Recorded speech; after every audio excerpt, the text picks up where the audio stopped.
I think it's time we move into our faction focus. Now, Trevor, as you can tell by his hat, his customized hat, he's a big fan of the Yeah. faction we are going to That's focus. So, look at that. Nice. Wish I had one of those. So, Emil, you're going to take us through a walk through the faction of Leodysseus, or so. yes. Let's do this, and Leodysseus. happy to have you on, Trevor. When we Yeah. start with the faction focus, and before we do that, we just do a short summary of the backstory of the world of Mythos.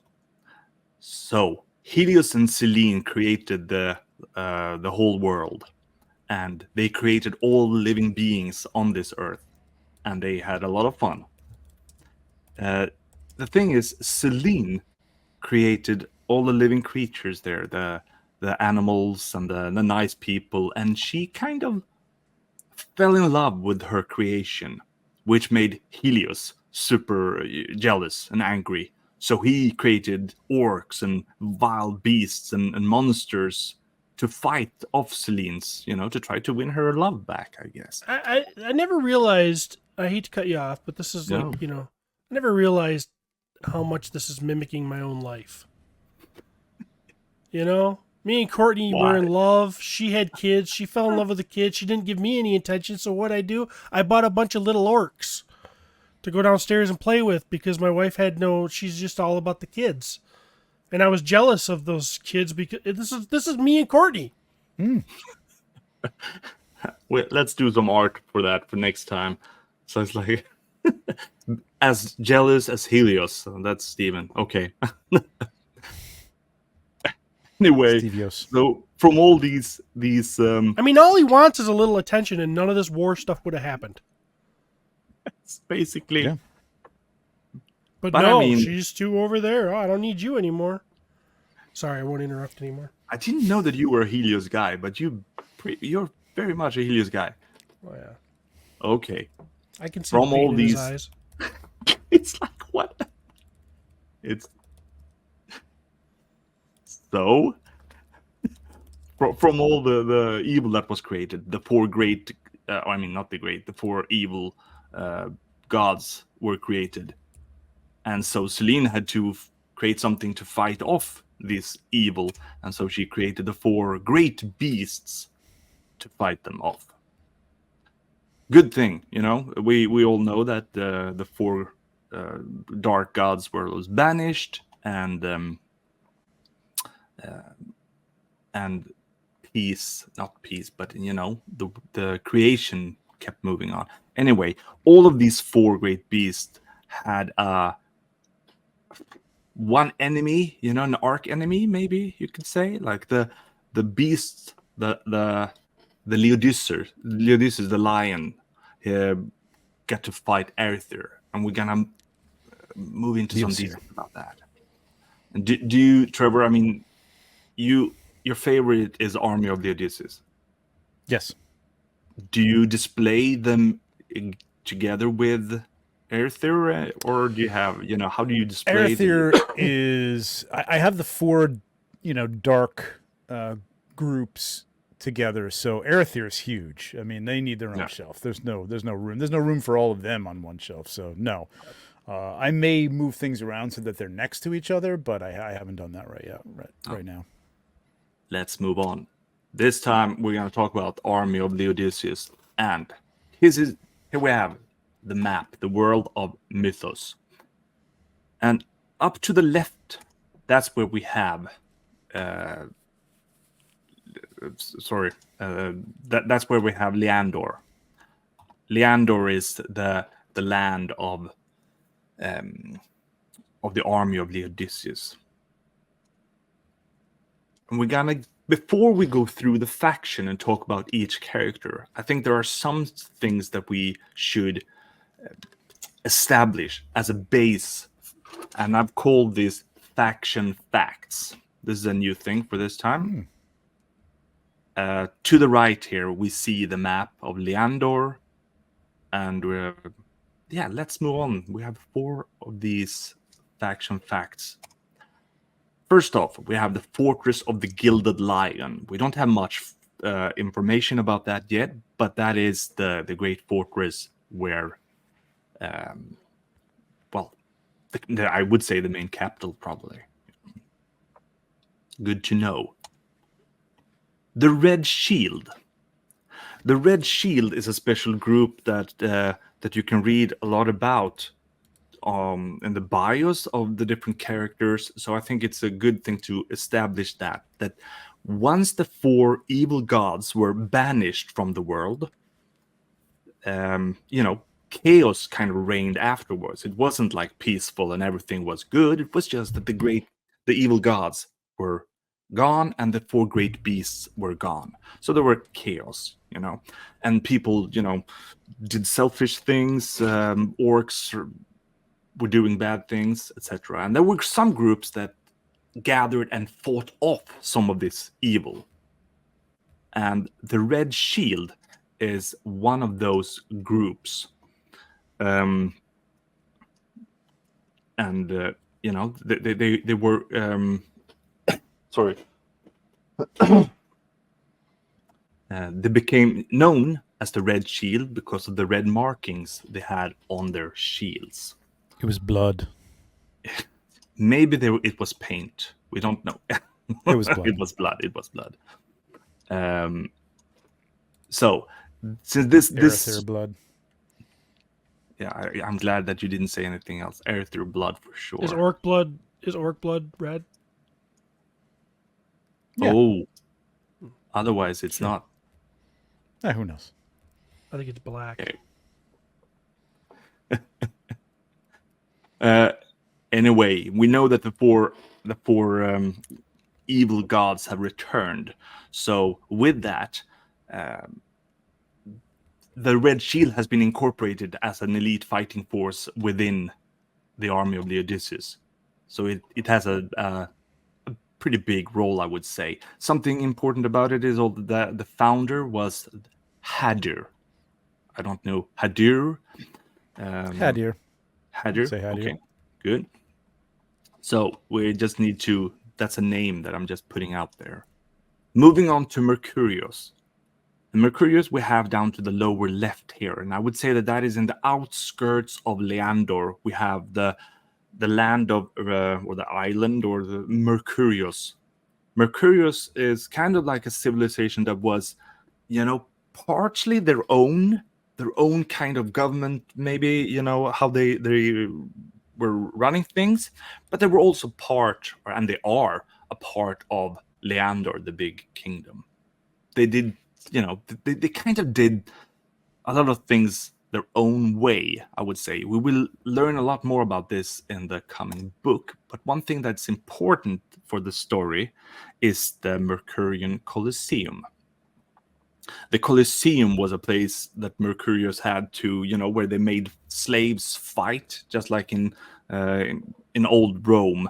So slaves were caught, made to fight each other. And a lot of characters we know in another faction were originally or have been slaves. Yep. One of Characters the best.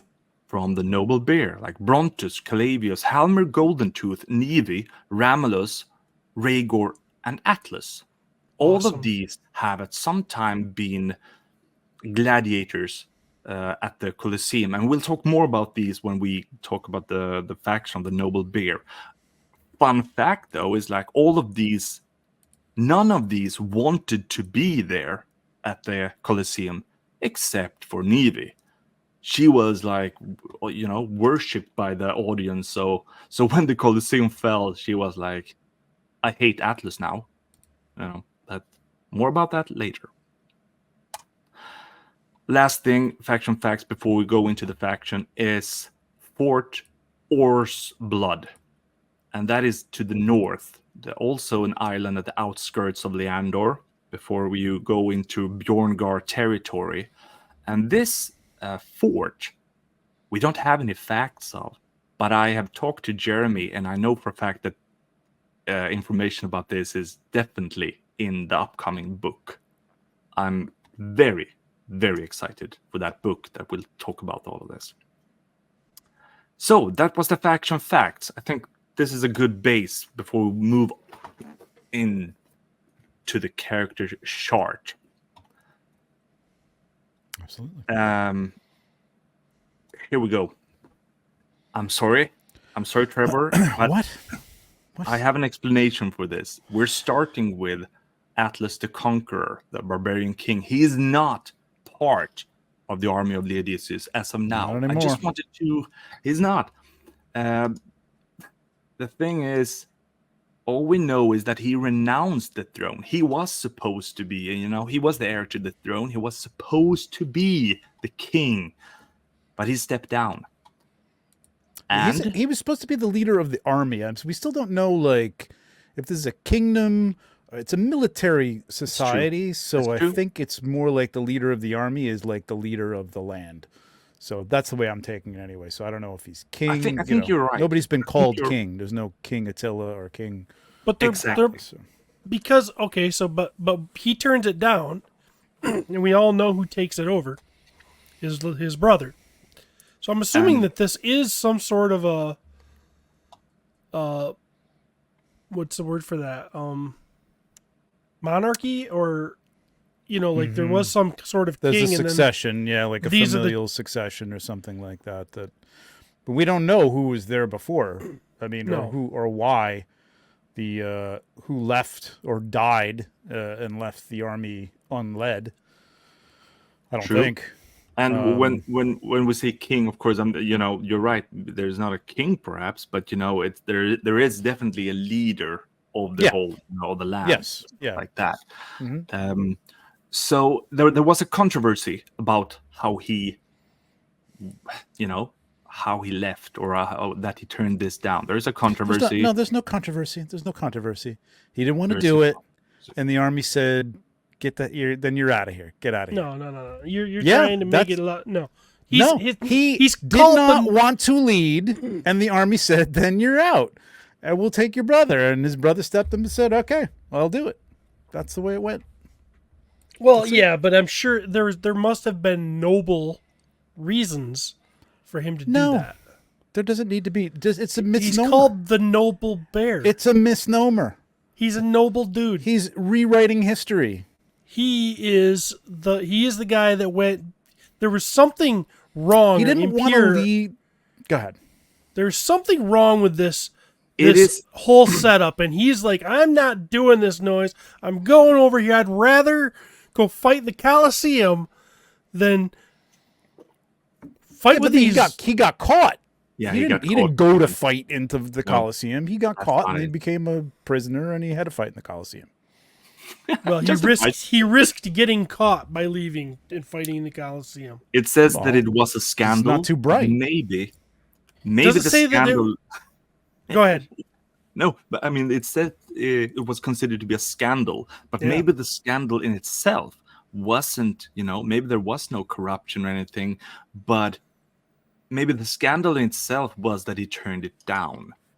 But we still have things that And Trevor, you have to admit that there are things that we're going to talk about that makes it, at least, even though Jeremy also has, and Eric has talked about, how Attila is a good guy. But let's not haste ourselves. Let's wait here. So Atlas turned it down, and then not the throne, but the leadership role. Yeah, that's a good thing. Attila, his brother. The thing is, he became the new leader. One thing, though, it's just that Attila Leoser gladly stepped up and grabbed the mantle. And if you read it just like that, I'm just saying that there are two ways to read this. You can read into this, and that is what I've done in the past. Like he was eager to take the power. But if you read it just word by word, it actually doesn't say anything about being power hungry or something. Maybe he was just glad to take the responsibility or something. But maybe he was always in his irresponsible, brother who wanted to go off and hang out with bears shadow because he was the older one and he was going to have to take over. And he might have been a little, listen, I'm pretty worthy of this. So when they said, hey, you want to lead? Like, yeah, I do. Nothing wrong with that. We know from history that the person who always doesn't want the power is the one that is most worthy of the power. And the person who seeks the power is always the guy who doesn't. Don't throw your He-Man fantasy logic. It's not into just this. He-Man. This is Star Wars. This is a lot of things. He didn't try to get the power. He just handed to. It was handed to him. we don't Just know because that. you take it without going, no, I couldn't possibly. No, that doesn't mean you're a bad guy. Like Luke Skywalker. I He can't took go. that lightsaber. I've got. Nobody told Ben no. Yeah, I well, can't go. until his parents were killed. I can take you as far That's as your catalyst. Anchorhead. That's your catalyst. Let's pause it, my friend. And Len, if you're out there, never leave me again.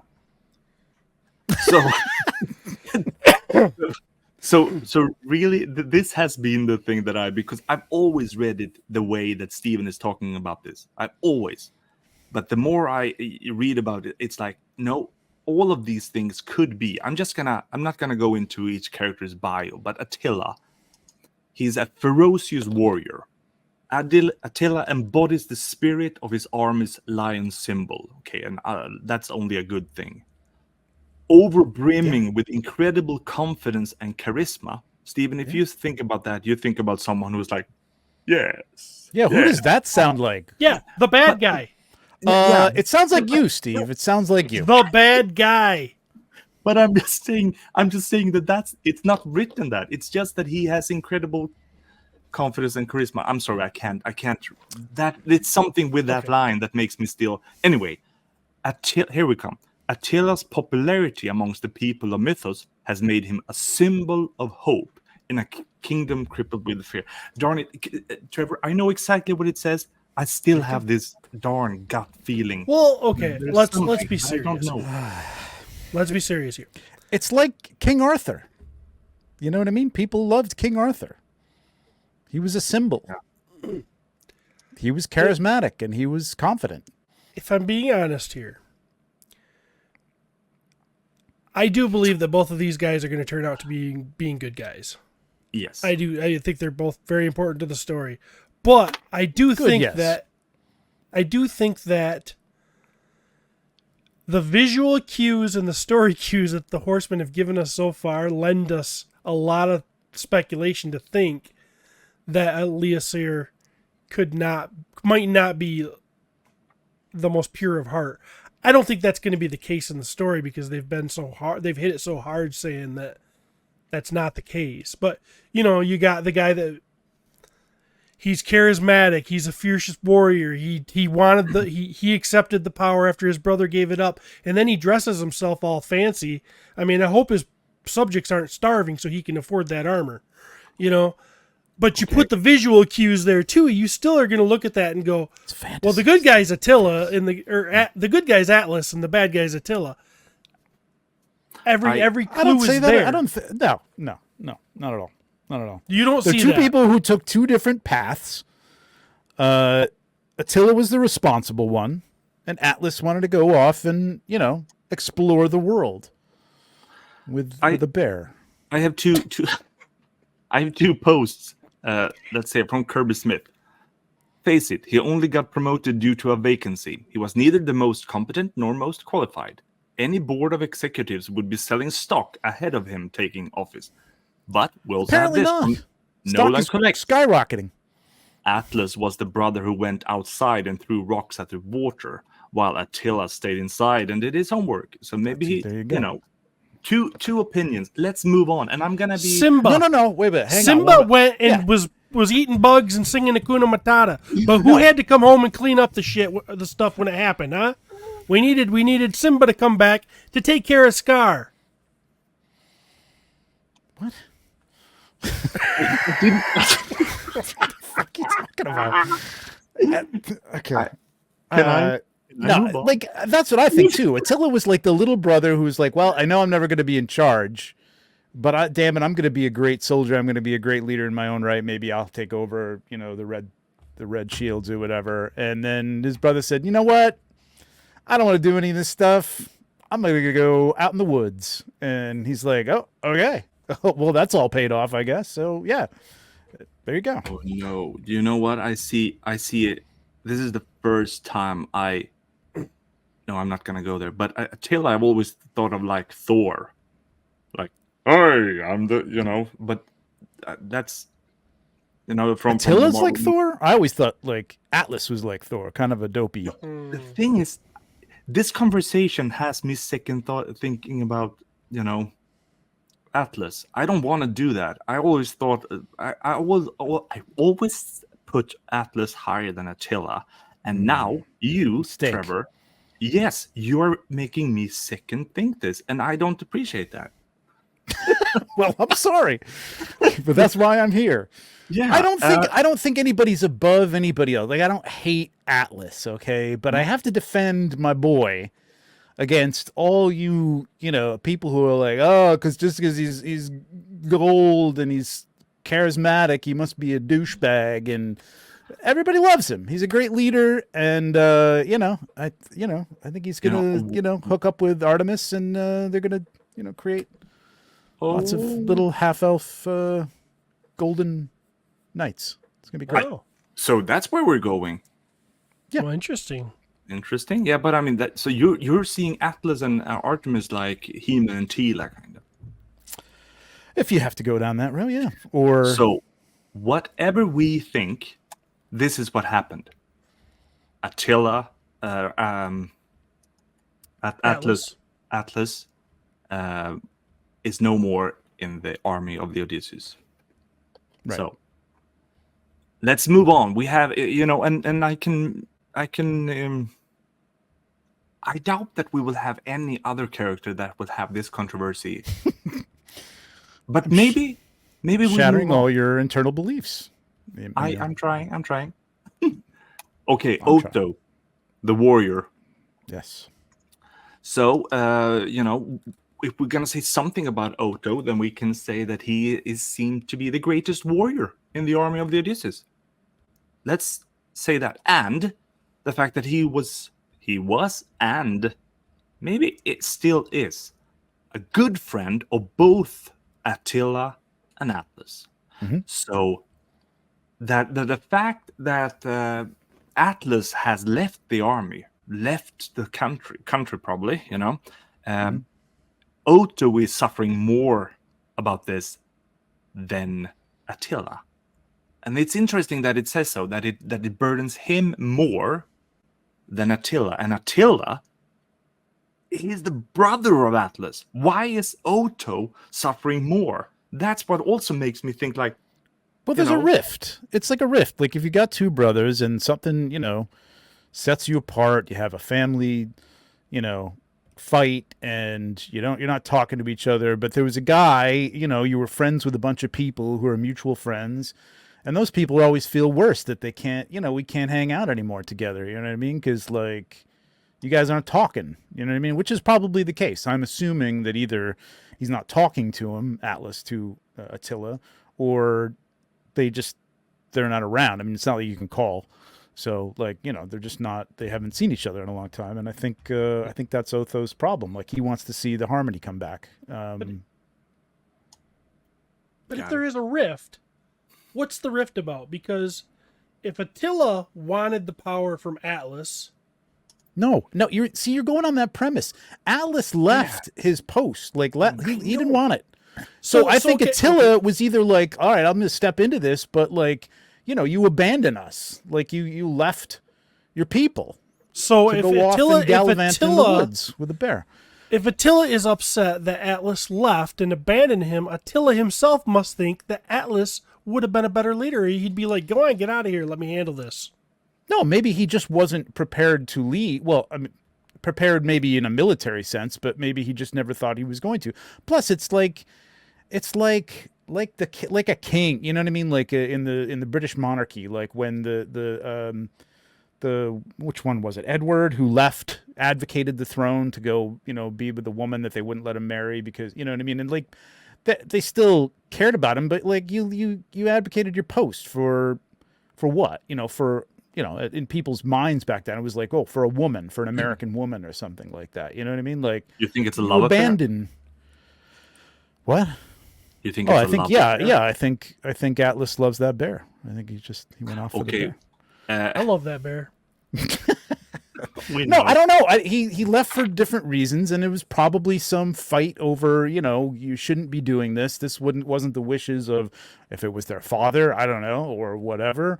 And the idea that he was happy to pick it up, I don't know. Maybe he was happy after all that. Maybe he was like, all right, jerk, you're gonna go off into the woods. Yeah, I'll take it.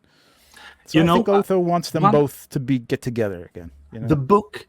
The book has to address this, of course. We can't wait, 10 more years to understand what this conflict is about. And one of them, Atlas or Attila, must come out of that story as not as cool as the other, And I mean, okay. I don't know. Isn't it enough? If Isn't I it agree enough with that you. they could butt heads a little bit, either on the field or in the ways that they're going to take on the Dark Four that they're facing, and yet in the end they come together and they fight together side by side, and everything's sort of mended again. But that could be cool. I mean, everybody. Atlas likes his people. Attila is in charge at this point, so they agree to they mend fences, and maybe Otho has something to do with that. Captain America and Iron Man. Yeah. When they got to be buddies again. Yeah. That was cool, right? Mm-hmm. This comment by Chris Ferone.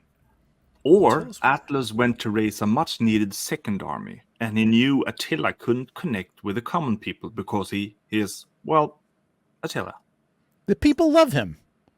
Yeah, but he couldn't connect with the we common. Don't know that, Stephen. The people. I'm saying what he said. All we know is the people love him.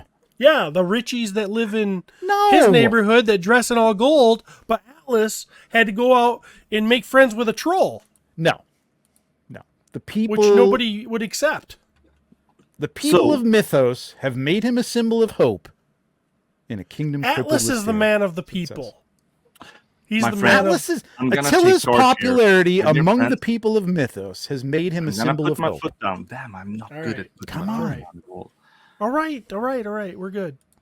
Otho is also, we've already established that he is a really good friend, like the best friend, and his main advisor. That's why I put him up here next to Attila. We shall see. Right. We might come back to this. I actually think we will come back to Atlas. But moving on. I wanted to address the first builder here, and that's the Gold Knight 2. The first and only builder of this faction that has bio. And I think this is a cool thing, that the Gold Knights are stationed to be guardians of the fortress of the Gilded Lion that we talked about at the beginning. And here, the youngest and the oldest warriors, the veterans and the newbies, the rookies, they both guard here. So the new ones, before they've ever seen battle, they serve together with the veterans who have seen battle and are, have a lot of experience to teach the younger ones. Yeah. I love that idea. That's a really cool idea. Me too. I think that's really cool. Moving on to the Red Shield. We have a couple of characters from the Red Shield here. Hadriana. She is actually a descendant of Hadir, the one who started the Red Shield. So she is an ascendant of him. And well, she likes to kick butt. She really wants all of Arthur to be destroyed and wiped out. She is awesome. Look at her. Come on. She is awesome. Look at that. Oh, wait. Wait. You have to. Wait. I'm not as quick as you. Oh yeah, Come that on. looks. Oh yes, Come on. She's awesome. she is awesome. Steven, any other comments? Falls over a lot. That is true, but she's still awesome. Look at that helmet. Come on. It's the coolest It's helmet. very very Figure-wise, cool. she's It's cool. a very cool looking figure. Yes. Biography-wise, she's great. Again, revered as her role as leader of Yeah. the Red Shield. Yeah, she's a great leader. And we have Magnus, who is not the leader then, but instead Yeah. her But we all advisor. know. Yeah, he's, We all know he really He's is the leader. no, he's not. He, Trusted advisor. yeah, he's a trusted advisor, and also, he's also an. Adriana, what do we do? Let me ask my advisor. Magnus? Take the left flank. Send the right flank around to the rear and destroy them. Let's take the left flank and take the right flank around the rear to destroy them. Listen, Magnus is in Leodysseus, so I like Magnus, but Magnus is like the bad guy for like the vice president. You know what I mean? He like follows him around. It's like, do you need lip gloss, Adriana? Do you need? No. Yeah. Look at that beard. You think he's following anybody? I'm kidding. But like everybody puts it's Hadriana and Magnus is his trusted advisor. He's a warrior. He's great. He's great. He's got a great beard, but yeah, he's secondary to Hadriana. He is also, he's a good family. He's got a good bloodline, if that is something to, I don't know if that tells you anything about how you are as a warrior, but he is legendary strong. That they his soldier compare him to Leodysseus himself. That's how they talk about him. So he's got a larger than life personality, so he must be a jerk too, right? Okay. And the last figure from the Red Shield soldier, from the Red Shield group here, is the Red Shield soldier. How many of those do you got, Trevor? A lot. Yeah, I probably have 6 or 7 of those. Ooh, nice. Yeah. Which helmet are you using?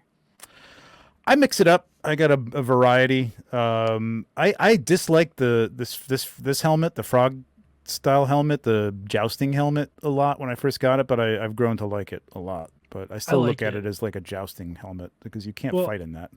Yeah, but I don't have them currently, but I used for a long time. I had them displayed on Balius with the as he was the lance. Yeah, with a lance that I got from Detour Customs. Oh yeah, those are great lances. Yeah, they're cool. I never paid him mine up. I remember, and you can see that on the photos, that you did not take the photos for this wave that these characters are part of. And I remember that you were at the studio during that G-Con. That was an online G-Con. From the studio. And I remember that I didn't get a good idea about how Magnus looked. And I was like, but then you took a photo of him on the desk. Oh, yeah. And when I saw that, I'm like, that's badass, and that's really, when I first realized that how an amazing, cool character that is. Yeah. So I'm really glad that you're taking the photos of all of, really, really good photos of everything. It's so much fun to, enjoy the hobby like this. That's when it started at that G-Con too. I remember, and so it's a good time in Mythic Legion's history to get Trevor on board. So those are the figures from the Red Shield. Let's move on to what's this? Cassia? She's not a Red Shield, is she? That's right. No, she was about to be drafted by the Red Shield because she was such a good soldier. So she almost, she was almost part of the Red Shield, but she didn't like the whole, thing that happened to Atlas. So she left. She left all of faction life, Army of Leodysseus, and went and found Atlas and joined him instead. I'm just saying that's a side note, maybe. I really like this faction. You might don't read me wrong. I like this faction very much, but I think it's clear that it kind of leans on Noble Bear a lot, to be relevant. Yeah, but look at the way she's dressed. She's all over the place, right? I mean, it's an independence thing, right? It's like you don't want to have regiment, you don't want to have discipline. You just want to go out. I'm going to put a fur on. I want to put two different pauldrons on, and go hang out and play in the woods. This is the people who Atlas attracts. And not to stir up the controversy that I think that we were all, we were done with, but I'm just reading a line. Were we? I'm just reading a line from her bio. Okay. Cassia began to question the direction her faction was taking when Attila took over as leader in his brother's stead. I'm just saying that. So we'll read into that what we want.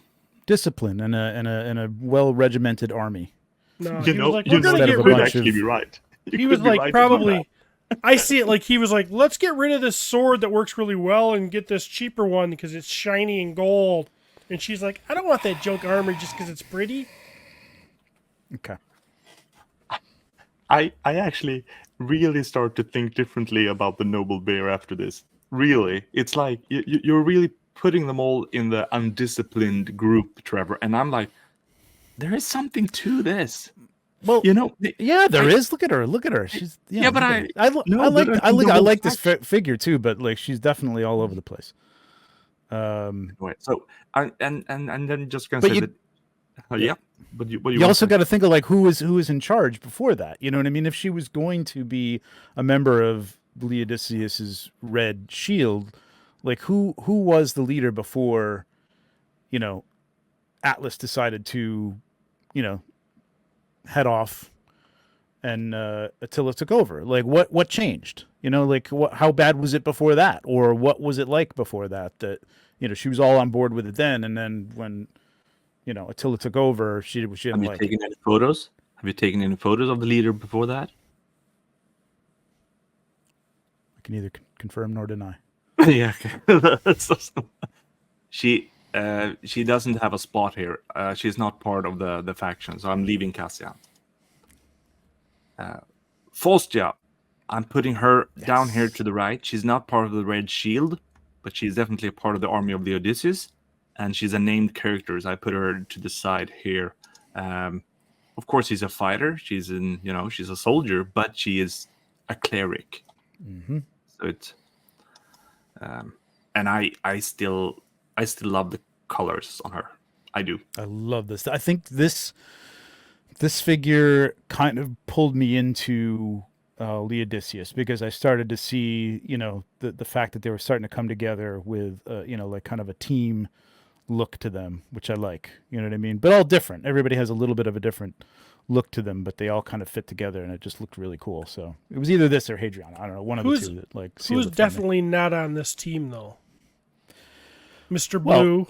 Well, Otho. I think I always thought of Otho as his own like nobleman. Like he had his own. Like he's from he's a different place. He has kind of his own little minor little fiefdom or whatever, and that's his colors. But he fights with, Leodysseus, so he has his own sort of family colors, and he fights with him. Who knows? Maybe the version 2 will be more in line with this. I don't know. Look at the blue plume of the gold knight. Yeah. Yeah. Maybe the version 2. Wish that was red. Maybe the version 2 of Otho will be part of Noble Bear, because he seems like a free thinker. Okay. Maybe half of him will be fur, and the other half will be gold and red.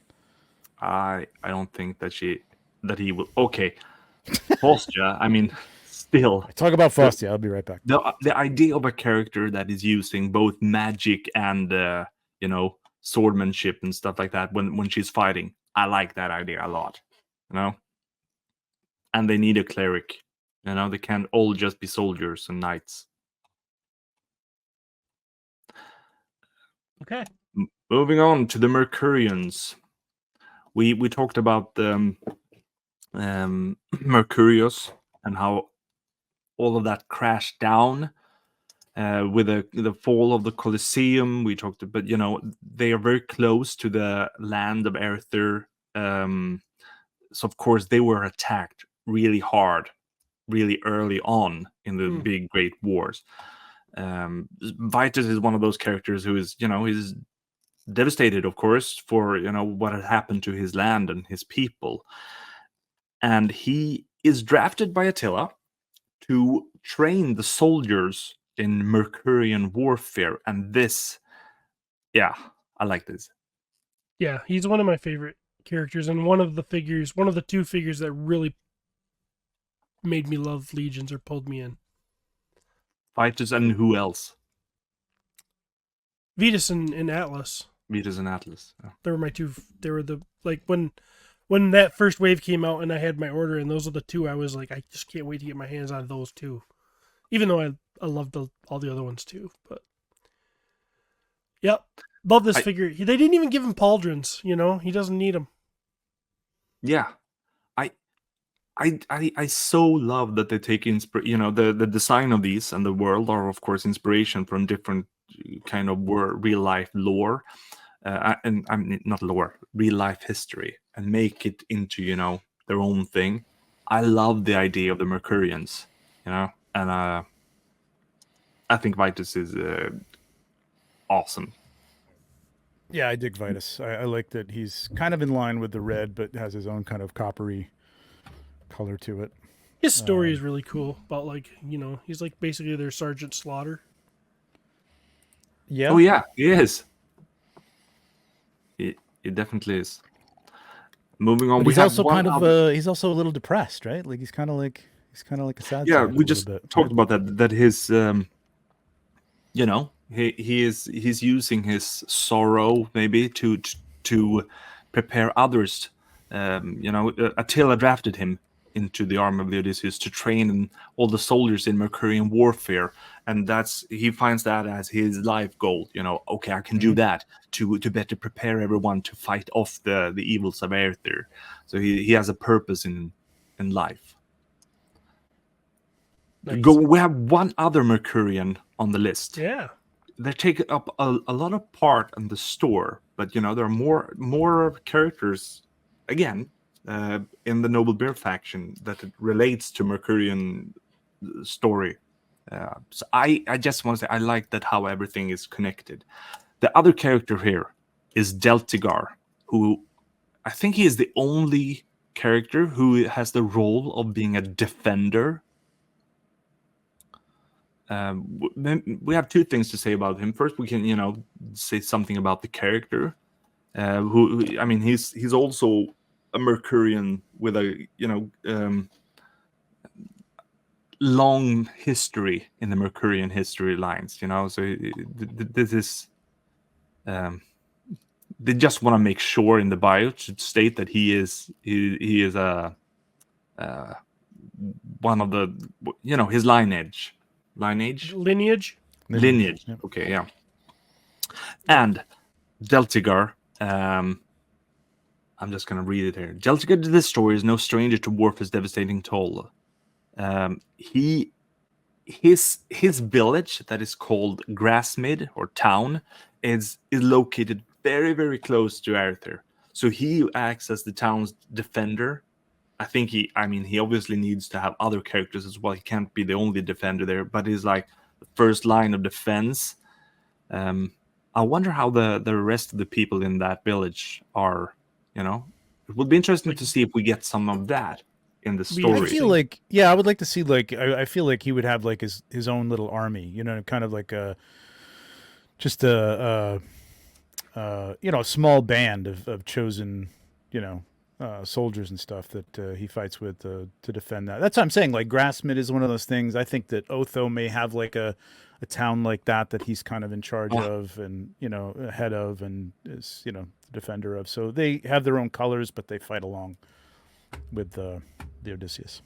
That's interesting. This is a great figure. I remember when it came out that I wasn't very excited about it. Like this picture that Trevor didn't take. it never really didn't grab me. But then when I saw it in person, I was like, yeah, that's a really cool figure. Yeah. Any one of you Color's want great. to tell a story about the figure itself? Just something about the figure for those who want. I mean, this is the that was actual focus, but Yeah, that was a guy that there was a tier, I think in Advent of Decay that you could pay, I believe it was $10,000 to have $10,000.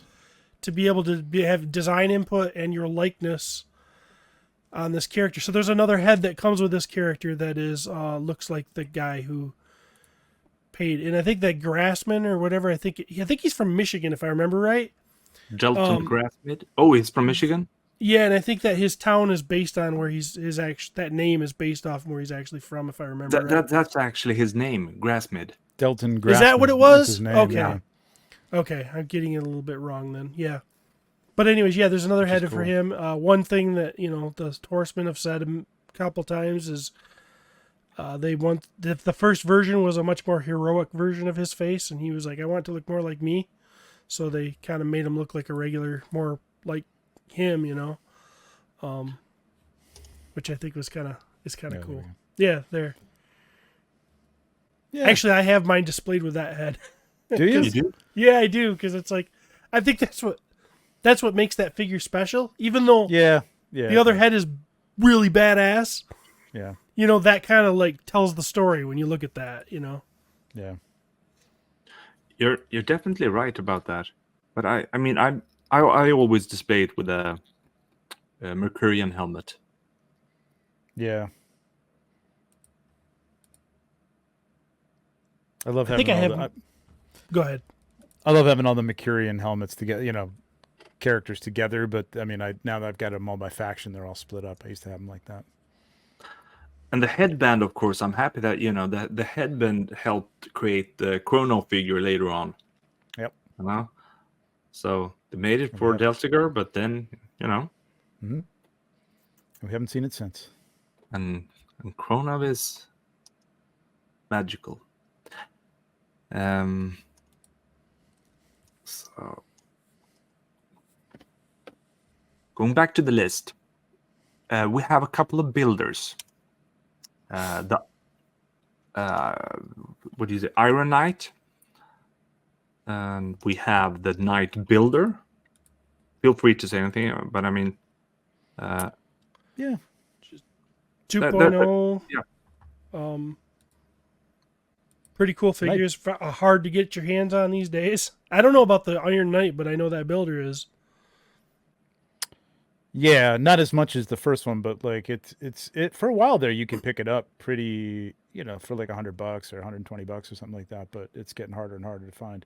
And it's really nice. It's a good set, man. There's some really nice parts in here.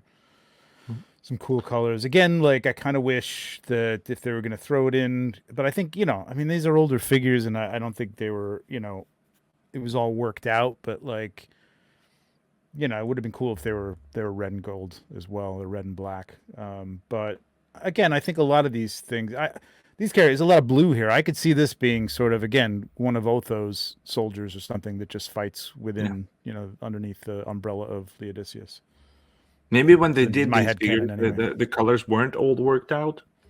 I don't think so. Yeah. Or maybe, I mean, actually, when you look at them, Well, we shall see. If you look at these figures as what was in the 1.0 wave, you got, Leodysseus himself, Otho, Vetus. Mm-hmm. It was all over the place. Yeah, it was all over the place. There wasn't really any cohesion in the beginning. And then I Yeah. think at some point they decided to go this direction, which I'm glad they did, because it's pretty cool. Yeah.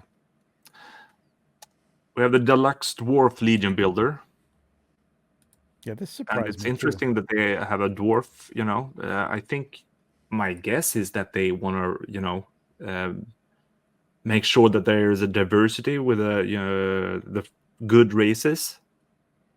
But I don't know. He may be the one that feels most out of place of the characters. Since he doesn't have a story, it's just like we need some builders maybe, and let's put him here, perhaps. Yeah. There's times when I'm like a little. it's not a. I'm not saying because by the time they came out with these things, they had things kind of worked out and stuff. It's not a dump. It's like let's put them over in Leodysseus, but it does feel a little, like you said, not out of place entirely. Just I like a dwarf in there. I just kind of wish there was like a named dwarf or something like that, or somebody within the color scheme, or at least adjacent to the color scheme to some degree. I'd like to see the gold dwarf in there or something instead. You know what I mean? The cavern dwarf, which is not part of this, but I do think it was a great idea to put in the gold knight builder here. I think that was a really good move, and to work in the story with him. Yep. We have another deluxe builder, and that is the gladiator, which I would assume is meant to be in the world prior to the collapse of the Colosseum. So it's kind of like a character that, well, existed in the past. Yes. Yeah.